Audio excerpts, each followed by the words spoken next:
Now, I don't think it's exactly news to anyone that inflation is killing us at the grocery checkout right now. But a guy called Farmer Vincent has figured out a hell of a way to beat inflation, lower the population, lower production costs on his smoked meats, improve overall quality, and maybe even save the planet at the same time. So now that I've got your attention, that is the premise of the movie Motel Hell from 1980. It sees entrepreneurial farmer Vincent and his sister Ida running a motel in the middle of nowhere. Now, this setup probably sounds familiar, and it is familiar, but it is quite different in its own way to Hitchcock's Psycho. It turns out that the motel is a front for a deeper and darker side hustle from Farmer Vincent and his sister Ida. Well, it's probably their main hustle, to be more accurate. So Vincent and Ida use the motel as a front to run tourists off the road, using a variety of improvised roadside devices that would make Al-Qaeda green with envy. And they have a secret garden behind a tall ivy-covered wall that they bury these still living tourists up to their necks in before snipping their vocal cords and force-feeding them with funnels as they fatten them up ready for the smoker. So it is a hell of a premise, to say the least. And after that's done, Vincent and Ida blend the human meat with pork to create their own unique world-famous smoked goods that are legendary throughout the area. So people can't get enough of these Twiggy sticks and salami and pepperoni, but things do start to unravel when Farmer Vincent starts to fall for one of these roadside victims. You never want to fall for the food. That's a lesson this movie teaches. So Motel Hell really is one of the seminal 80s horror movies, with some of the most memorable poster art from that golden age of 80s horror and the golden age of VHS.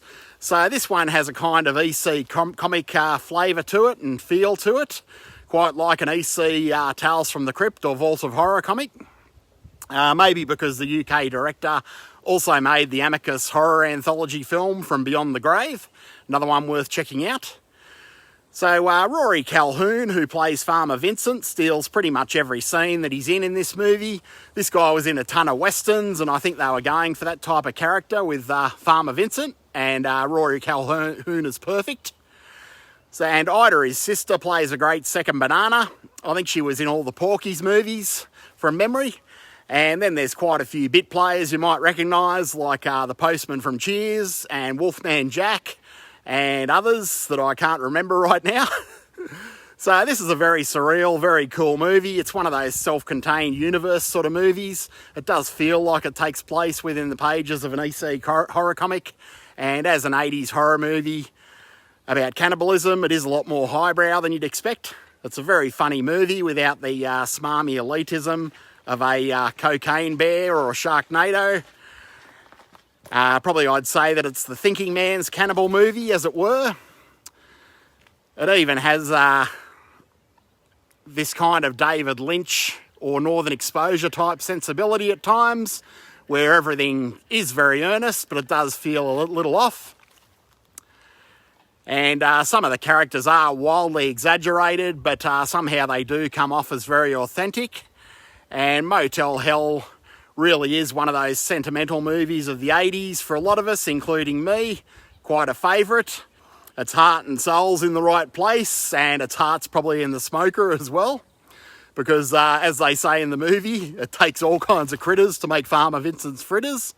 This one would make a pretty cool double bill, probably with another similarly themed movie, Herschel Gordon Lewis's Blood Feast, or even with Jackie Kong's Blood Diner.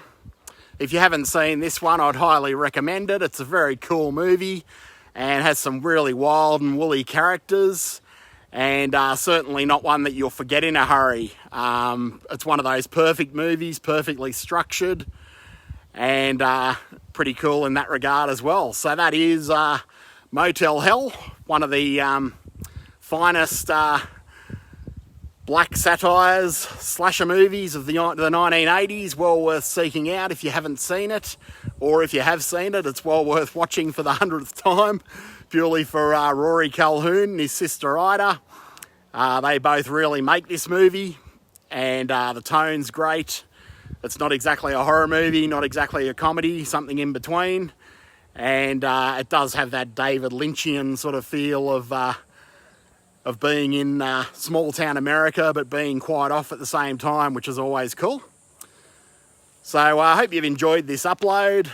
Just recovering from a bit of a flu here, so batch recording a couple of them. Hopefully they're turning out okay. If you're enjoying them, please like, share and subscribe. And I look forward to catching you next time. Take it easy.